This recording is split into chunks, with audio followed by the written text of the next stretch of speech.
Ni ukweli usiopingika ya kwamba klabu ya Simba wako kwenye majonzi na nyakati ambazo wanahitajika wapate uvumilivu, lakini pia na moyo kutoka kwa mashabiki zake na wadau wanaoipenda na kuishabikia Simba. Nazungumza haya kwa nini? Okay, twende sote pamoja kwenye chambuzi mbili tatu za michezo ya soka, na hususan katika kipindi hiki cha ligi ya mabingwa hapa nyumbani barani kwetu Afrika. Sasa nikukumbushe kwa yeye ambaye bado hujajiunga nasi, kabla hatujaweka mada mezani kuifanyia chambuzi za kina yakinifu, hakikisha umegusa maandishi mekundu yaliyoandikwa subscribe hapo chini, ili usipitwe na kuachwa na habari za kimsingi na muhimu za kisoka kila siku kutokea hapa kwetu Sports TV. Sasa jambo ambalo wana Simba wamekuwa wakiumizwa nalo zaidi ni majeruhi ama kutoweza kuendelea katika michezo hii ambayo inaendelea Afrika,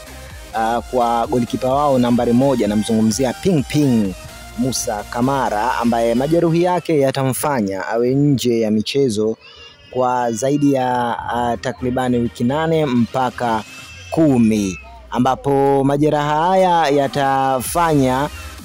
Ping Kamara akose kuitetea timu yake ya Simba kuvuka katika michuano hii mikubwa. Licha ya kuwa kila timu ina magolikipa wengi na yupo golikipa namba 2 wa klabu ya Simba, lakini ubora wake si ule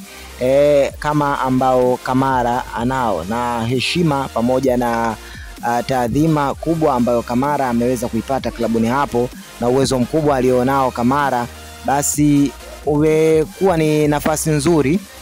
kwa Simba kuweza kuvuka zaidi, kwa sababu baadhi ya mashabiki wameweza hata kulizungumzia hili huko mitandaoni kwa kusema kwamba hata lile goli ambalo Simba waliweza kufungwa ilikuwa kuna namna ambavyo strengths ya kipa pia ilikuwa inahitajika, kwa sababu halikuwa ni shoot kali sana wala ni shoot ambayo lenye tekniki za kupitiliza, lakini kulingana na uzoefu na golikipa yule ambaye hana ustadi mkubwa kama aliyokuwa nao Kamara hivi